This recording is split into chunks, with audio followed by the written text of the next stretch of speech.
내 손끝에서 왕이 죽었다. 그 말을 입 밖으로 내뱉은 사람은 없었다. 하지만 조선팔도 모든 사람이 알고 있었다.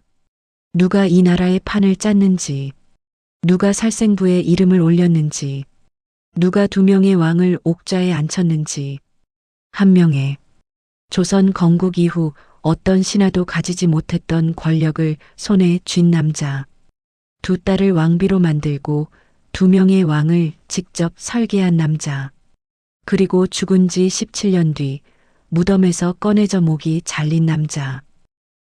여러분의 구독과 좋아요는 저에게 큰 힘이 됩니다. 역사는 그를 두고 오랫동안 엇갈린 평가를 내렸다. 어떤 이는 조선 최고의 전략가라 불렀고 어떤 이는 권력에 눈이 멀어 피를 뿌린 냉혈한이라 했다. 둘 다 틀리지 않았다. 그게 이 이야기가 단순하지 않은 이유다. 1415년 한명회는 충청도 청주 인근의 한 양반가에서 태어났다. 그런데 태어나는 순간부터 범상치 않았다. 7달 만에 세상에 나온 칠삭둥이였다. 당시 기준으로 7달짜리 아이는 살아남기 어려웠다. 몸이 너무 작았고 울음소리도 가늘었다. 주변 어른들은 고개를 저었다. 이 아이는 오래 살지 못할 것이라고. 어떤 이는 아예 포기하는 편이 낫다고도 했다. 그러나 아이는 살았다. 질기게, 끈질기게 살아남았다. 부모를 일찍 여의고 조부 밑에서 자란 한명회는 어린 시절 내내 주변의 시선을 등에 지고 살았다. 몸이 약하다, 볼품없다. 저 아이가 무슨 큰일을 하겠냐는 시선들. 그 시선이 그를 더 단단하게 만들었는지 아니면 그 안에서 무언가 뒤틀렸는지는 알 수 없다. 다만 분명한 것은 그가 자라면서 세상을 보는 눈이 보통 사람과 달라졌다는 것이다. 그는 힘으로 이길 수 없다는 것을 일찌감치 깨달았다.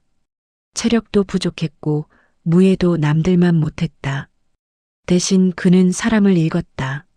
누가 무엇을 원하는지, 누가 어떤 약점을 가지고 있는지, 어느 순간에 어떤 말 한마디가 상대의 마음을 뒤흔드는지를.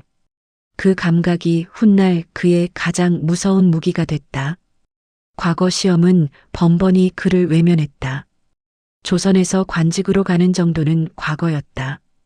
그런데 한명회는 그 문을 통과하지 못했다. 수십 번의 도전 끝에 결국 변변찮은 하급직에 머무르게 됐다. 경덕궁의 문지기 직책, 즉 국문을 지키는 수문장 수준의 자리였다. 당시 나이 38. 사람들 눈에 그는 이미 실패한 인생이었다. 하지만 그는 포기하지 않았다. 오히려 그 자리에서 더 많은 것을 관찰했다. 궁궐을 드나드는 사람들을 보았다. 권력의 흐름이 어디로 흐르는지를 읽었다. 그리고 그 흐름 속에서 하나의 인물에게 시선을 고정했다. 세종의 둘째 아들 수양대군. 수양은 야망이 있었다. 왕이 되고 싶었다. 하지만 왕위는 맏형 문종의 것이었고 그 다음은 어린 단종의 것이었다. 수양의 야망은 정당한 방법으로는 결코 채워질 수 없는 것이었다. 그걸 알면서도 수양은 포기하지 않았다. 그리고 한명회는 그걸 정확하게 읽어냈다. 두 사람이 처음 만난 것은 1452년경으로 추정된다. 역사 기록에 정확한 날짜는 남아있지 않지만 한명회가 수양의 측근으로 급부상한 시점은 분명하다. 만남 이후 한명회는 빠르게 수양의 신복이 됐고 수양은 그를 전략의 핵심 설계자로 삼았다. 이후 조선의 역사는 이 두 남자의 손에 의해 다시 쓰이기 시작한다. 화려했던 삶의 시작도 비극적인 끝도 모두 이 만남 이후였다. 권력의 꼭대기까지 올랐던 한 남자가 어떻게 무너졌는지 그 전 과정을 지금부터 하나씩 따라가 본다. 1415년 가을 충청도의 한 양반가에 아이 울음소리가 들렸다. 그런데 그 소리가 너무 가늘었다. 7달 만에 세상에 나온 아이였다. 산파는 아이를 받아들고 잠시 말을 잃었다. 손바닥 위에 올려놓을 수 있을 만큼 작은 몸, 파르스름한 피부, 가슴이 오르락 내리락 하는 게 겨우 보일 정도로 얕은 숨. 주변에 있던 어른들은 고개를 저었다. 이 아이는 오늘 밤을 넘기기 어렵다고. 그러나 아이는 밤을 넘겼다.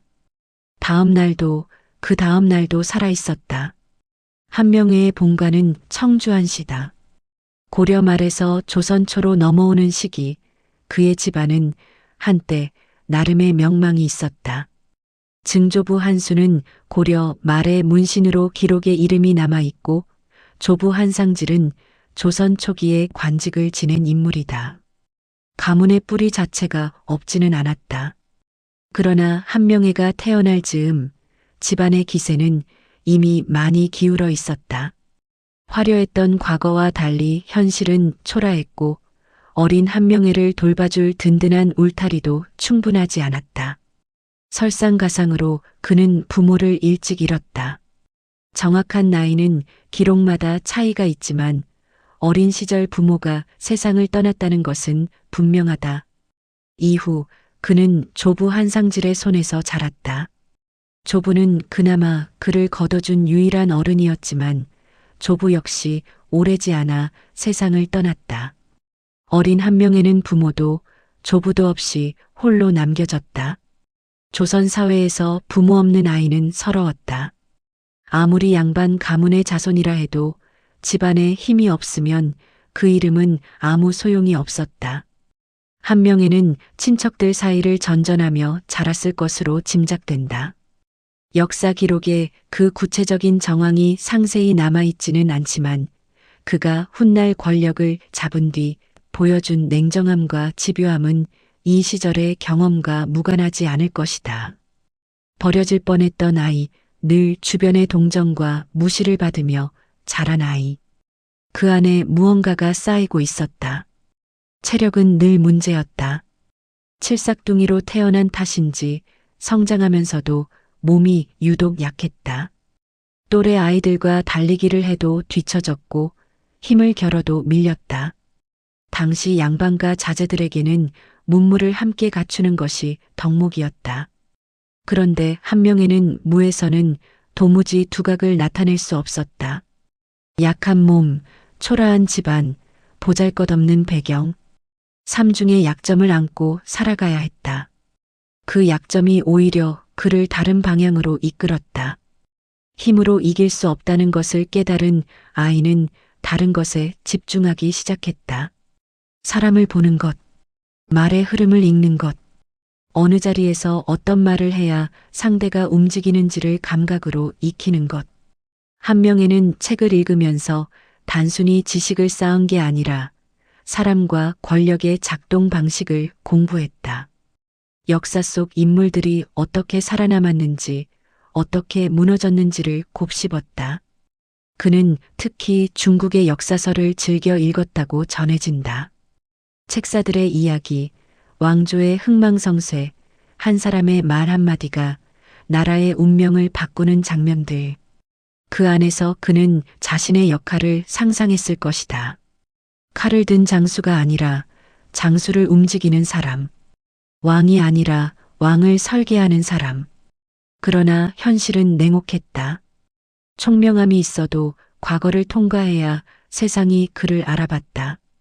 한명회는 과거 시험을 여러 차례 도전했지만 번번이 낙방했다. 이유는 명확하지 않다.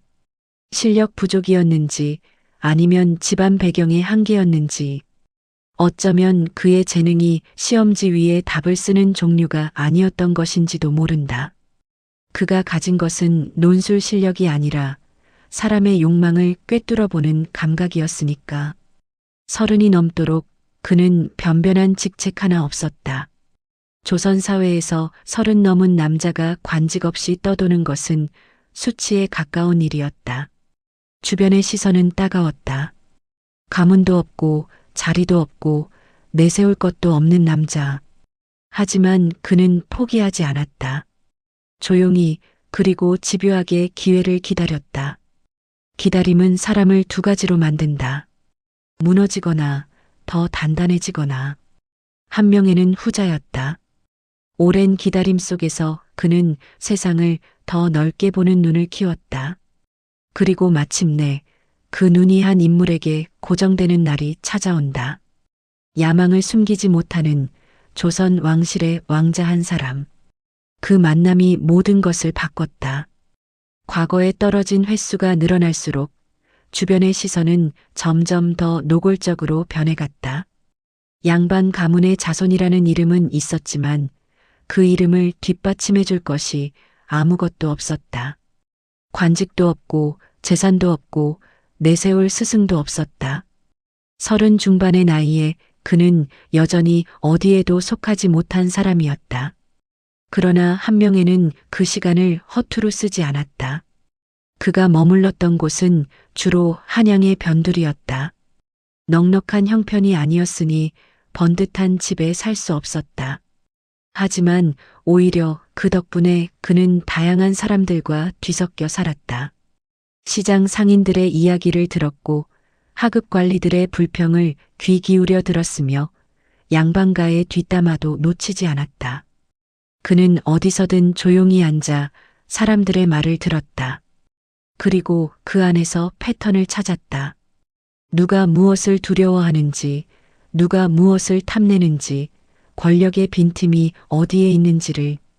당시 조선은 표면적으로는 안정되어 보였지만 내부는 복잡하게 흔들리고 있었다. 세종이 오랜 병으로 쇠약해지면서 왕실 내부의 긴장이 높아지고 있었다. 세자인 문종은 건강이 좋지 않았고 다음 대를 이을 왕손은 아직 어렸다. 왕실의 형제들은 저마다의 야망을 품고 있었다. 표면 아래에서 무언가 끓고 있었다. 한 명에는 그것을 감지했다. 그는 특히 사람의 욕망을 읽는데 탁월했다.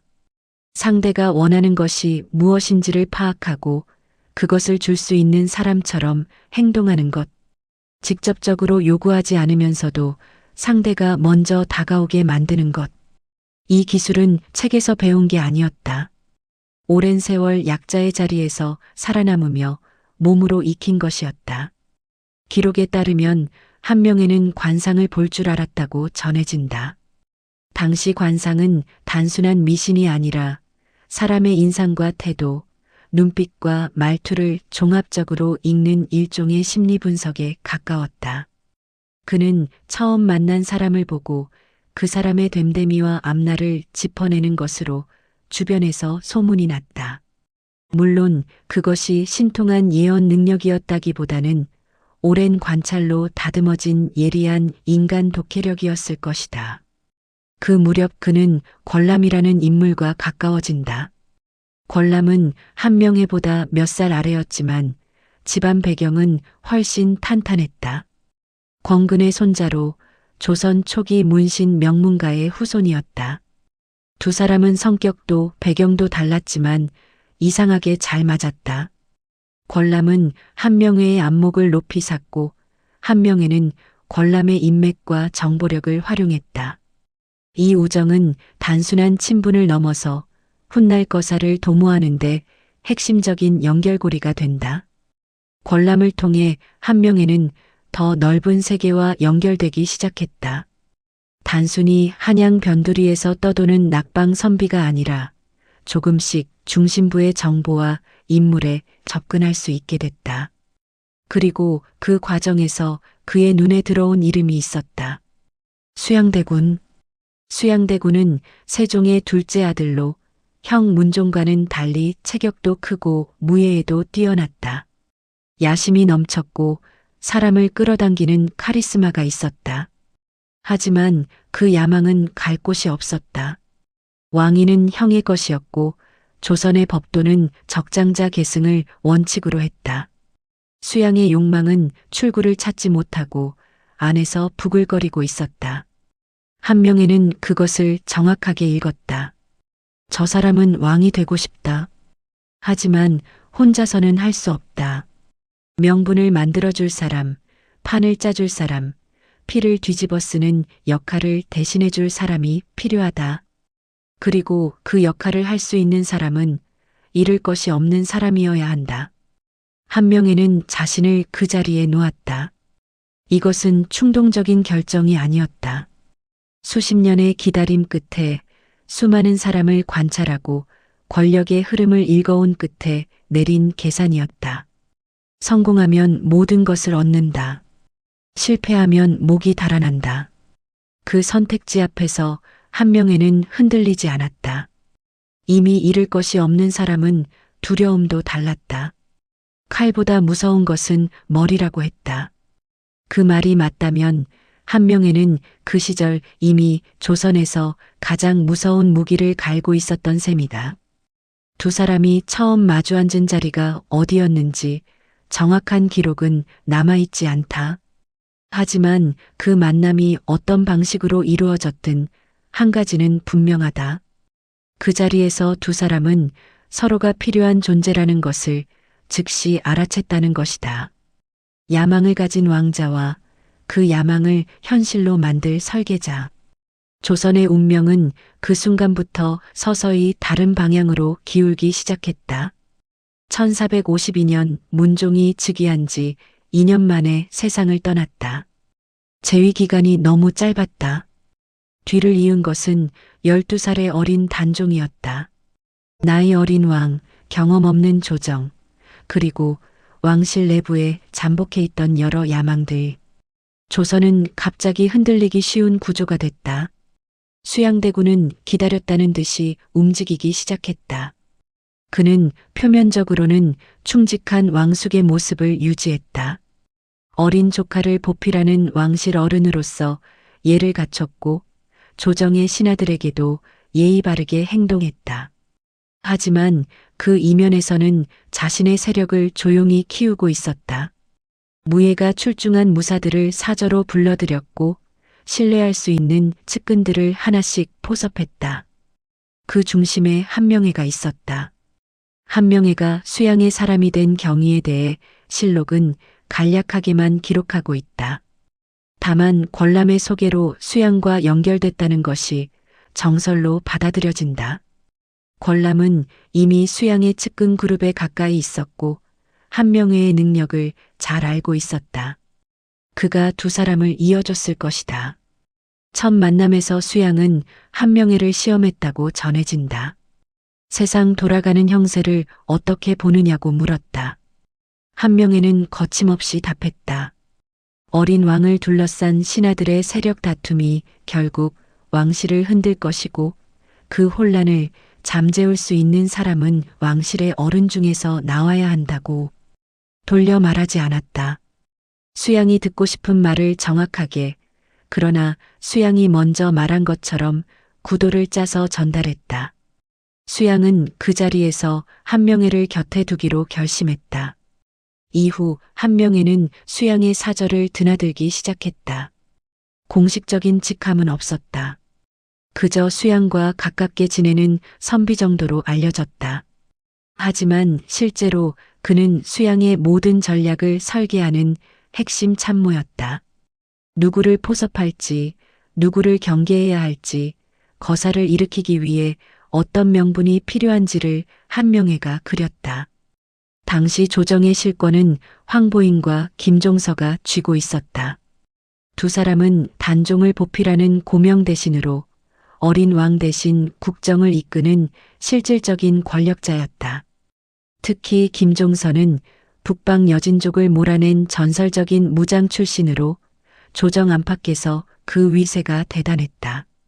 수양의 입장에서 김종서는 가장 먼저 제거해야 할 인물이었다. 한명회는 치밀하게 준비했다. 단순히 김종서를 없애는 것이 목표가 아니었다. 거사 이후의 그림까지 미리 설계해야 했다. 누가 어느 자리를 맡을 것인지, 어떤 명분으로 조정을 장악할 것인지, 반발하는 세력은 어떻게 처리할 것인지. 한명회의 머릿속에는 이미 거사 이후의 조선이 그려져 있었다. 거사 날짜는 1453년 10월로 잡혔다. 훗날 계유정난이라 불리는 그 밤이었다. 한명회는 살생부를 작성했다. 제거해야 할 인물들의 명단이었다. 거사가 성공하려면 반발 세력을 동시에 제압해야 했다. 한 명이라도 살아남아 저항하면 모든 것이 뒤집힐 수 있었다. 그 명단을 만든 사람이 한명회였다. 그는 조정의 인물 하나하나를 분석했다. 누가 수양의 편으로 올 수 있는지, 누가 끝까지 저항할 것인지, 누가 중간에서 흔들릴 수 있는지를 그 판단을 종이 위에 이름으로 정리했다. 그 종이 한 장에 수십 명의 운명이 담겼다. 수양은 한명회를 신뢰했다. 아니, 신뢰를 넘어서 의존했다. 무력은 수양이 갖고 있었다. 하지만 판을 짜는 것은 한명회였다. 두 사람은 완벽하게 맞물렸다. 칼을 가진 자와 칼이 어디를 향해야 하는지 아는 자. 거사를 앞두고 수양과 한명회는 마지막으로 계획을 점검했다. 한명회는 흔들리지 않았다. 이미 마음의 준비는 오래전에 끝나 있었다. 잃을 것이 없었던 남자는 이제 모든 것을 걸 준비가 되어 있었다. 그 밤 이후 조선은 다시 쓰인다. 1453년 10월 10일 밤 한양의 하늘은 조용했다. 바람도 없었고 달빛도 흐릿했다. 아무것도 모르는 도성 사람들은 이미 잠자리에 들었다. 그러나 수양대군의 사저에는 불이 켜져 있었다. 갑옷을 걸친 무사들이 마당을 가득 채우고 있었고 그 한가운데 한명회가 서 있었다. 그의 손에는 한 권의 책이 들려 있었다. 살생부였다. 오늘 밤 죽어야 할 사람들의 이름이 적힌 명단. 한명회가 직접 작성한 것이었다.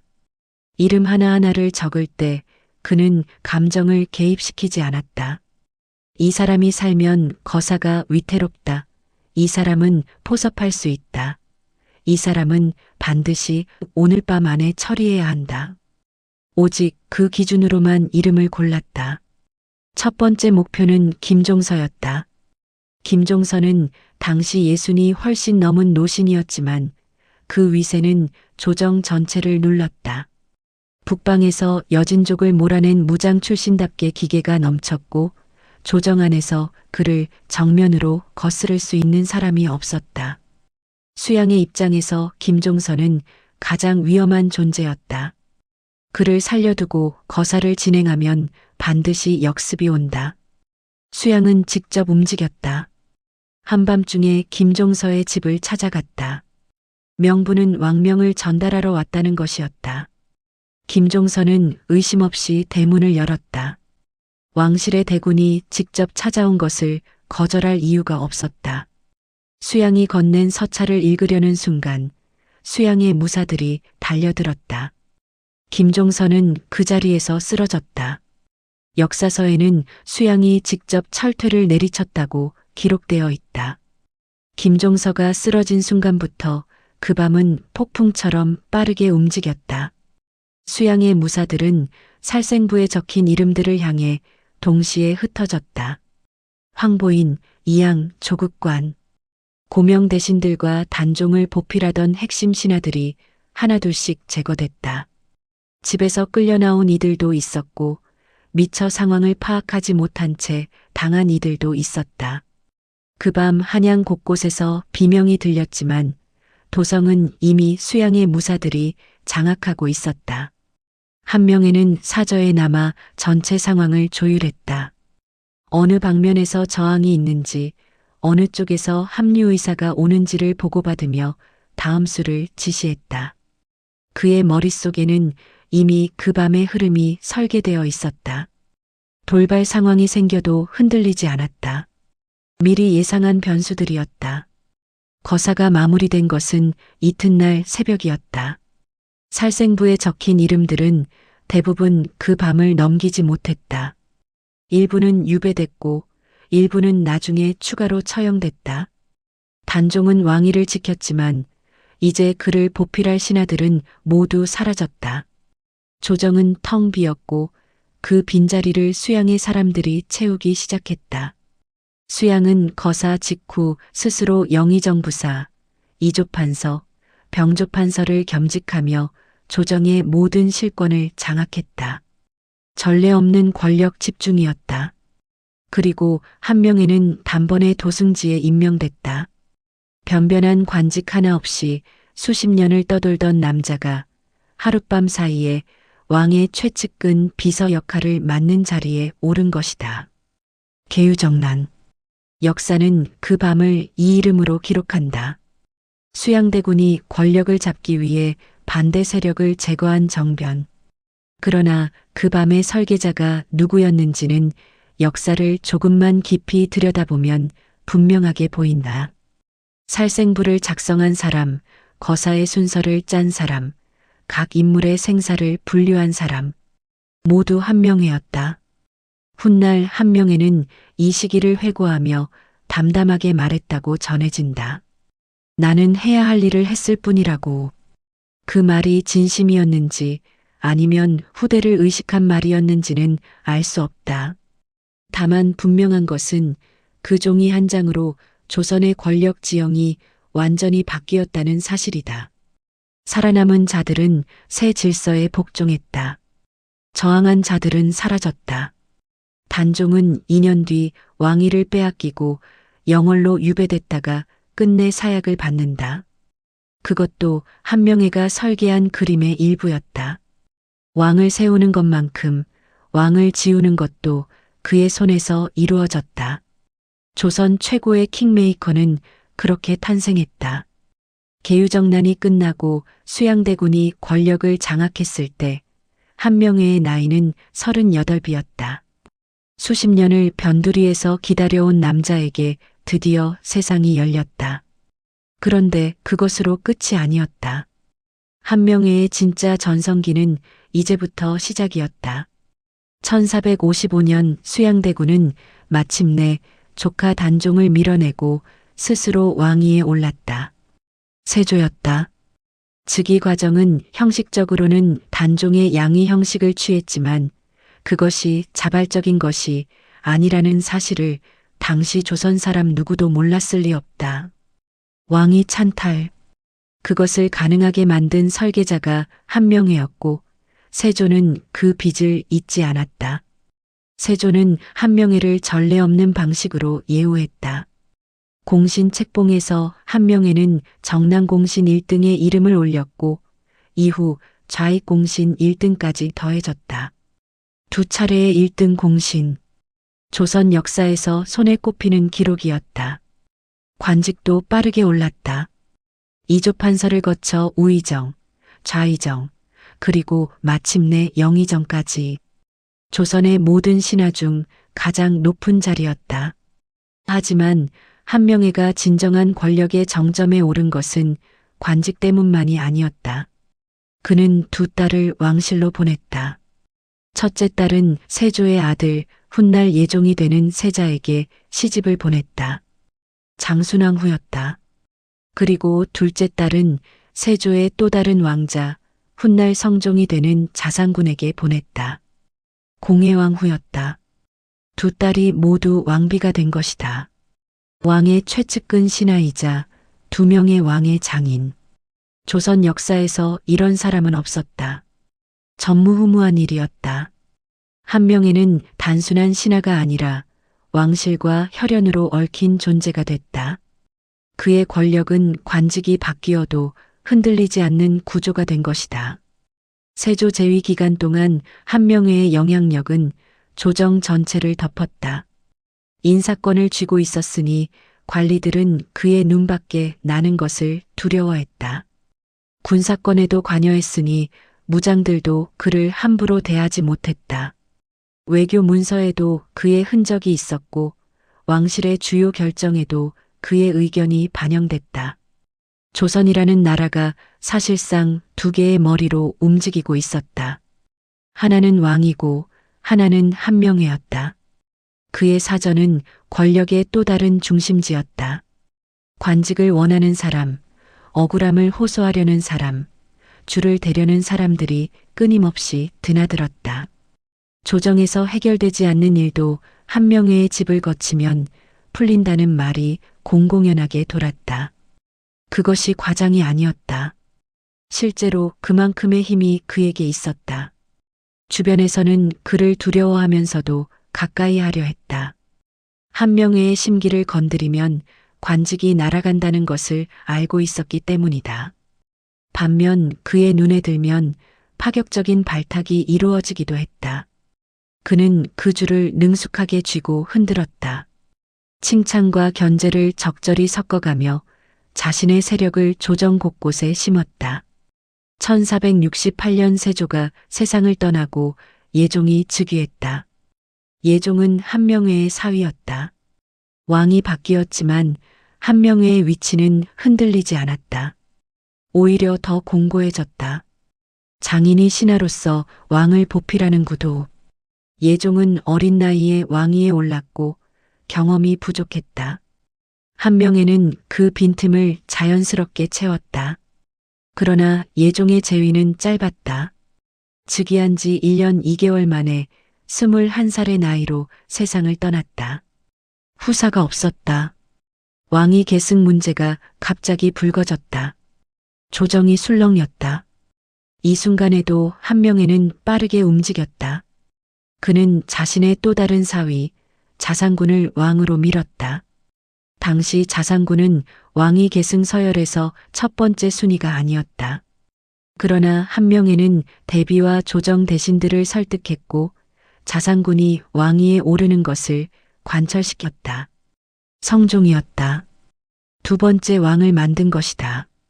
수양대군을 왕으로 만든 것이 첫 번째였다면 이번에는 자신의 사위를 왕으로 만들었다. 두 번 모두 한명회의 손에서 이루어진 일이었다. 그는 스스로를 두고 나는 2명의 왕을 세운 사람이라는 자부심을 숨기지 않았다고 전해진다. 조선 최고의 킹메이커. 그 이름이 가장 빛났던 순간이 바로 이 시절이었다. 권력의 정점에 서 있던 남자에게도 손댈 수 없는 것이 있었다. 왕을 세우고 신하를 움직이고 조정의 판을 마음대로 짤 수 있었던 한명회였지만 자식의 목숨만큼은 그의 계산 밖에 있었다. 첫째 딸이 세상을 떠난 것은 1461년이었다. 세조의 아들 세자, 훗날 예종이 될 인물의 왕세자빈으로 간 지 얼마 되지 않아서였다. 장순왕후 한씨. 왕실에 들어간 나이가 16이었고 세상을 떠난 나이가 17이었다. 원손을 낳은 직후 산후 후유증을 이기지 못하고 숨을 거뒀다. 꽃이 피기도 전해졌다. 한명회는 그 소식을 어떻게 들었을까? 기록은 그의 내면을 상세히 전하지 않는다. 다만 그가 딸의 장례를 치르는 동안 한동안 조정에 나오지 않았다는 사실이 남아있다. 권력의 자리에서 잠시 물러난 그 며칠이 아비로서 감당해야 했던 시간이었을 것이다. 첫째 딸을 잃은 슬픔이 채 가시기도 전에 그는 둘째 딸을 왕실로 보냈다. 성종의 왕비, 공해왕후 한씨였다. 성종이 즉위한 것이 1469년이었으니 둘째 딸이 왕비의 자리에 오른 것도 그 무렵이었다. 입궁 당시 나이는 12살이었다. 아직 어린아이였다. 성종은 공해왕후를 각별히 아꼈다고 전해진다. 왕비의 성품이 온화하고 단정했다는 기록이 있다. 그러나 그 다정한 기록 뒤에는 그늘이 있었다. 공해왕후는 왕비가 된 지 5년이 지나도록 후사를 얻지 못했다. 조선의 왕비에게 후사를 낳지 못하는 것은 단순한 개인의 아픔이 아니었다. 왕실의 압박이 따랐고 그 압박은 어린 왕비의 몸과 마음을 서서히 갉아먹었다. 1474년 공해왕후가 세상을 떠났다. 나이 18이었다. 사인은 병이었다고 기록되어 있지만 그것이 단순한 신체의 병이었는지 아니면 이른 나이에 왕실에 들어와 감당해야 했던 모든 것들이 쌓인 탓이었는지는 알 수 없다. 분명한 것은 그 아이도 꽃을 피우지 못하고 졌다는 것이다. 두 딸을 모두 잃었다. 첫째는 17배, 둘째는 18배. 한명회는 그 죽음들 앞에서 무엇을 생각했을까? 그는 평생 권력을 계산했다. 누가 살고 누가 죽어야 하는지를 종이에 적었던 남자였다. 그런데 정작 자신의 딸들이 그 권력의 제물이 되어 쓰러졌다. 왕비라는 자리는 화려했지만 그 화려함의 이면은 차가웠다. 어린 나이에 낯선 궁궐에 들어가 아이를 낳지 못하는 것에 대한 눈총을 받으며 왕실의 엄격한 규범 속에서 숨죽이며 살다 간 것이다. 딸들을 왕실로 보낸 것은 한명회의 결정이었다. 가문의 영광을 위해, 권력의 기반을 더 단단히 하기 위해. 그것이 당시 조선 권력자로서 자연스러운 선택이었다 해도 아비의 마음은 달랐을 것이다. 아니, 달랐어야 했다. 훗날 한명회가 압구정에 정자를 짓고 조용히 응거하려 했던 것도 이 시절의 상실과 무관하지 않을 것이다. 기록에 그가 딸들의 죽음을 직접 언급한 대목은 많지 않다. 조선의 남자, 특히 권력자는 슬픔을 드러내지 않는 것이 미덕이었다. 하지만 입 밖으로 내뱉지 않은 감정이 없었다는 뜻은 아니다. 두 딸의 무덤 앞에 서서 그는 처음으로 자신이 설계한 삶의 이면을 똑바로 봤을 것이다. 왕을 만들었고 조정을 움직였고 가문의 이름을 역사에 새겼다. 그런데 그 과정에서 가장 가까이 있던 두 생명이 너무 일찍 꺼졌다. 권력은 모든 것을 가져다 줬다.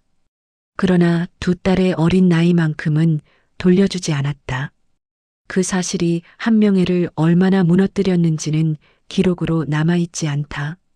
하지만 그 이후에 그는 조금씩 달라졌다. 화려한 자리에서 물러나 강가에 정자를 짓고 조용히 앉아 있고 싶어 했다. 세상이 그를 여전히 킹메이커로 불러도 그 안에 무언가는 이미 빠져나간 뒤였다.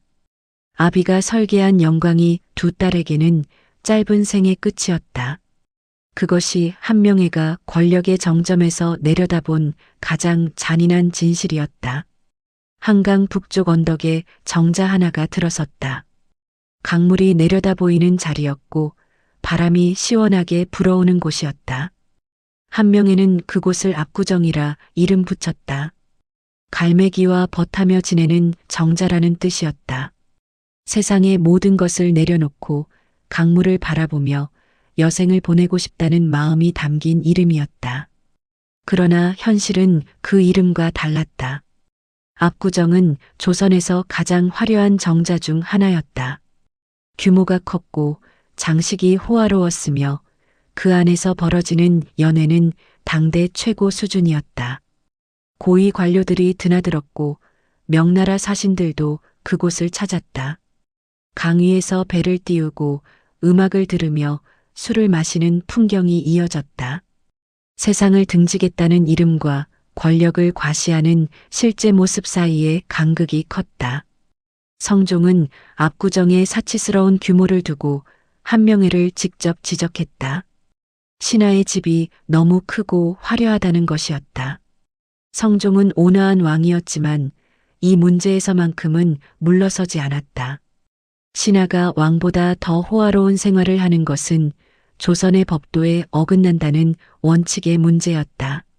한명회는 왕의 지적에 표면적으로는 수긍했지만 실제로 생활 방식을 크게 바꾸지는 않았다.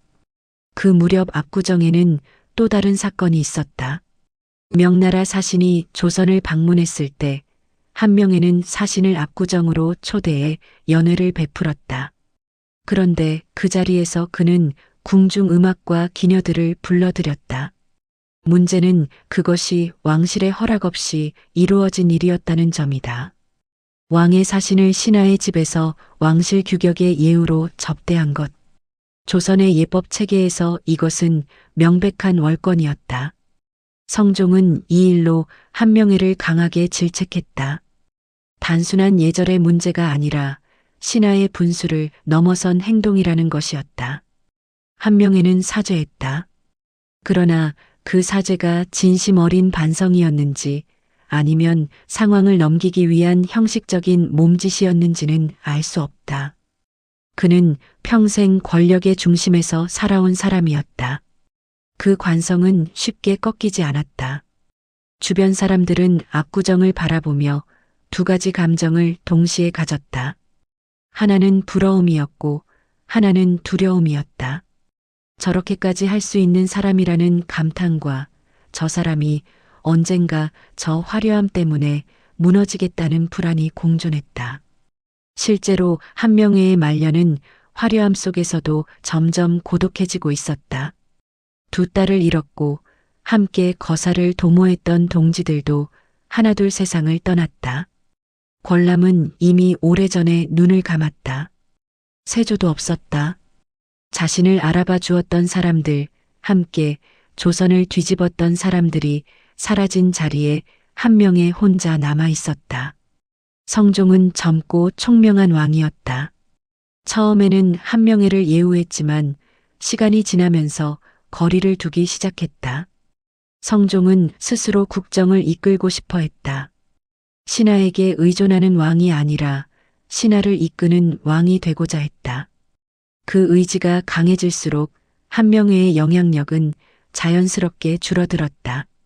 관직은 유지됐지만 실질적인 권력은 예전 같지 않았다.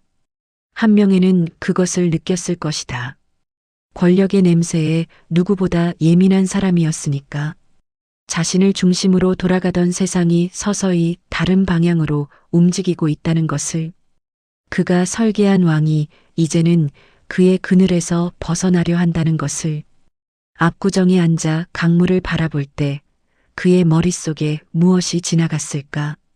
계유정난의 그 밤 살생부에 이름을 적던 손, 왕을 2번 세우던 그 순간의 긴장감, 딸들을 왕실로 보내던 날의 복잡한 감정들, 그 모든 것이 지나가고 나서 남은 것이 무엇인지를 그는 알고 있었을 것이다. 갈매기와 벗하겠다고 이름 붙인 정자였지만 갈매기는 그 자리를 피했다는 말이 있다. 피비린 내가 벤 손을 가진 사람의 곁에는 깃털 달린 것들도 가까이 오지 않는다는 뜻이었을까? 물론 그것은 후대 사람들이 만들어낸 이야기일 수 있다. 하지만 그 이야기가 오랫동안 전해진 데는 이유가 있다. 사람들은 한명회의 화려한 삶 이면에 있는 것을 그렇게 표현하고 싶었던 것이다. 권력은 그를 정점까지 올려줬다. 그러나 정점에서 내려다본 풍경은 강물처럼 고요하지 않았다. 1487년 가을, 한명회의 몸이 급격히 쇠약해지기 시작했다. 나이 73이었다. 칠삭둥이로 태어나 평생을 살아남으며 버텨온 몸이었지만 세월 앞에서는 장사가 없었다. 조정에 나가는 횟수가 줄었고 걸음도 느려졌다. 한때 조선 전체를 움직이던 사람이 이제는 자신의 몸 하나를 가누기 어려워졌다. 성종은 그 소식을 듣고 사람을 보냈다. 어의를 보내 병세를 살피게 했고 몸을 보하는 약제도 내렸다. 형식적인 예우가 아니었다. 성종은 한명회를 경계하면서도 그가 조선 왕실에 기여한 것들을 지우지 않았다. 2대에 걸쳐 왕을 세운 공신, 그 사실만큼은 부정할 수 없었다. 한명회는 자리에 누운 채 성종이 보낸 사람을 맞았다. 그리고 마지막으로 전하고 싶은 말이 있다고 했다. 그 말이 실록에 남아있다. 길지 않았다. 시종여일. 처음부터 끝까지 한결같이. 신하된 자는 왕을 향한 마음이 처음과 끝이 같아야 한다는 뜻이었다. 그것이 자신이 평생 지키려 했던 원칙이었다고 했다. 그 말을 들은 사람들의 반응이 어땠는지는 기록에 없다. 다만 그 말이 진심이었는지를 두고 후대의 평가는 엇갈린다. 시종여일을 말한 사람이 어린 왕을 밀어내고 권력을 찬탈한 거사의 설계자였다. 살생부를 작성하고 수십 명의 목숨을 정리한 사람이었다. 그 삶과 마지막 말 사이의 거리가 너무 멀었다. 그러나 한명회의 입장에서 생각해보면 그 말이 전혀 모순이 아닐 수도 있다. 그는 평생 수양대군을, 세조를, 그리고 성종을 섬겼다. 왕이 바뀌어도 그는 늘 그 왕의 편이었다. 자신이 세운 왕에 대한 충성을 한 번도 저버린 적이 없었다. 그것이 그가 말하는 시종여일의 의미였을 것이다. 도덕적으로 올바른 삶이었냐는 다른 문제였다. 그는 평생 죄책감을 입 밖에 낸 적이 없었다. 계유정난에서 죽어간 사람들에 대해, 단종의 비극에 대해, 자신이 작성한 살생부에 이름이 올랐던 이들에 대해 공개적으로 후회를 표현한 기록이 없다. 그것이 진짜 후회가 없었기 때문인지 아니면 후회를 드러낼 수 없는 자리에 있었기 때문인지는 알 수 없다. 권력자는 후회를 보이는 순간 약해진다. 그 사실을 누구보다 잘 아는 사람이었다. 다만 말년에 그가 조용히 물러나려 했던 것, 압구정에서 강물을 바라보며 시간을 보내려 했던 것을 보면 그 안에 무언가가 있었다고 짐작할 수 있다. 표면으로 드러나지 않았을 뿐 그 무게를 외면하지는 못했을 것이다. 1487년 늦가을, 한명회는 눈을 감았다. 향년 73. 칠삭둥이로 태어나 아무도 살 것이라 기대하지 않았던 아이가 조선에서 가장 오래 살고 가장 높이 오른 정승 중 하나로 생을 마감했다. 국가에서 장례를 치러줬고 시호가 내려졌다. 충성스럽고 공이 크다는 의미였다. 무덤은 경기도 땅에 마련됐고 조정의 주요 인물들이 조문을 왔다. 겉으로 보면 완벽한 마무리였다. 권력의 정점에서 살다가 천수를 다하고 국가의 예우를 받으며 세상을 떠난 것. 조선에서 그만한 삶을 산 신하가 몇이나 됐을까? 그러나 역사는 거기서 끝나지 않았다. 한명회가 눈을 감고 나서 17년이 흘렀다. 조선의 왕이 바뀌었고 세상의 분위기도 달라졌다.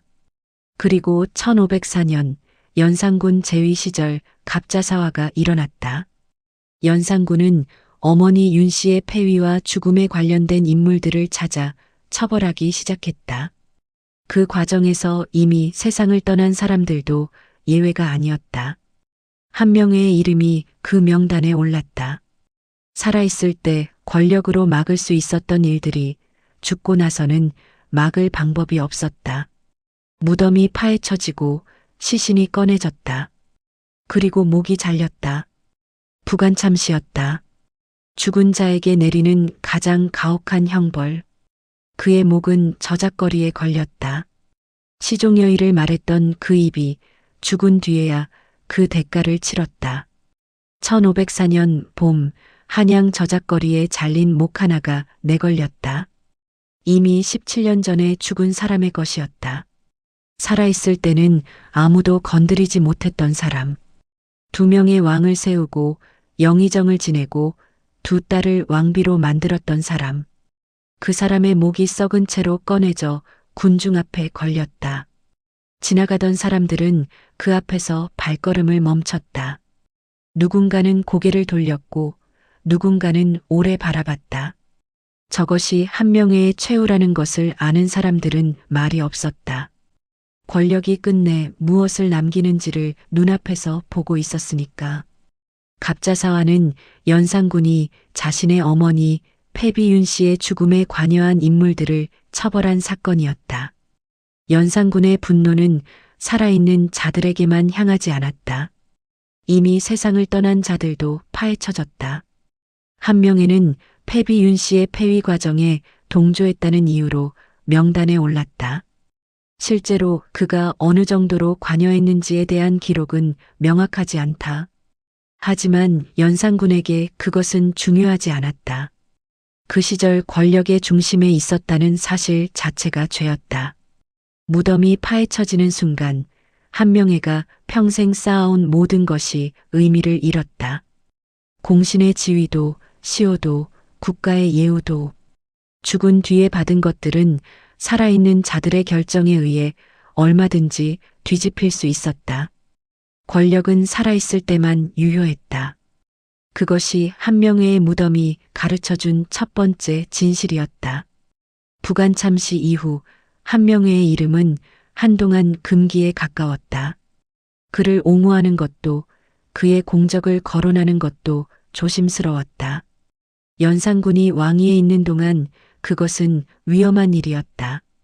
그러나 1506년 중종 반정으로 연산군이 쫓겨나고 나서 한명회에 대한 복권 논의가 시작됐다. 이후 그의 관작이 일부 회복됐다. 역사는 그를 다시 공신의 자리에 돌려놓았다.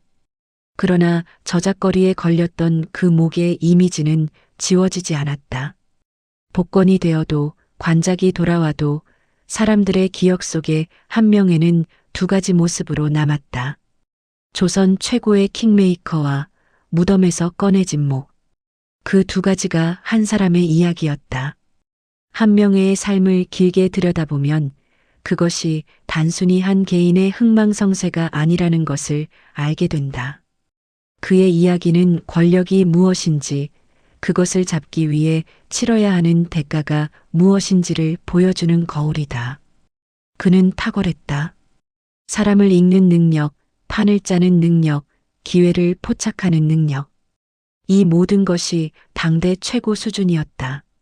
그 능력으로 그는 아무것도 없는 자리에서 조선의 정점까지 올랐다. 그것만 놓고 보면 놀라운 인생이다. 그러나 그 과정에서 그는 수많은 것들을 밟고 올라갔다. 살생부에 이름을 적힌 사람들, 단종과 함께 쓰러진 충신들, 너무 일찍 세상을 떠난 두 딸. 권력을 쌓는 벽돌 하나하나에 누군가의 희생이 담겨 있었다. 그것을 그는 알면서도 멈추지 않았다. 역사는 그에게 물었다. 그렇게 얻은 것들이 끝까지 내 것이었느냐고. 대답은 무덤에서 나왔다. 권력은 살아있는 동안만 유효하다. 죽고 나면 그것을 지켜줄 사람이 없다. 아무리 높이 올라가도, 아무리 많은 것을 쌓아도 역사의 심판은 본인이 통제할 수 없는 시간에 찾아온다. 한명회는 그것을 몸으로 증명했다. 오늘날 압구정이라는 지명은 서울 강남의 번화한 거리 이름으로 남아있다. 갈매기와 버타겠다던 그 정자는 오래전에 사라졌지만 이름만큼은 살아남았다. 아이러니하게도 그것이 한명회가 오늘날까지 기억되는 방식 중 하나다. 화려했던 삶의 흔적이 땅 이름으로 남은 것. 한명회의 이야기가 500년이 지난 지금도 되새겨지는 이유는 그것이 단순히 조선시대의 이야기가 아니기 때문이다. 권력을 향한 욕망, 그것을 위해 치르는 대가, 그리고 결국 시간 앞에서 무너지는 모든 것들. 그 이야기는 시대를 가리지 않는다. 칠삭둥이로 태어나 아무도 살 것이라 기대하지 않았던 아이가 조선의 역사를 두 번 바꿨다. 그리고 죽은 뒤 17년 만에 저작거리에 목이 걸렸다. 그 시작과 끝 사이에 담긴 것이 한명회라는 사람의 전부였다. 여러분은 한명회를 어떻게 기억하시나요? 댓글로 여러분의 생각을 들려주세요.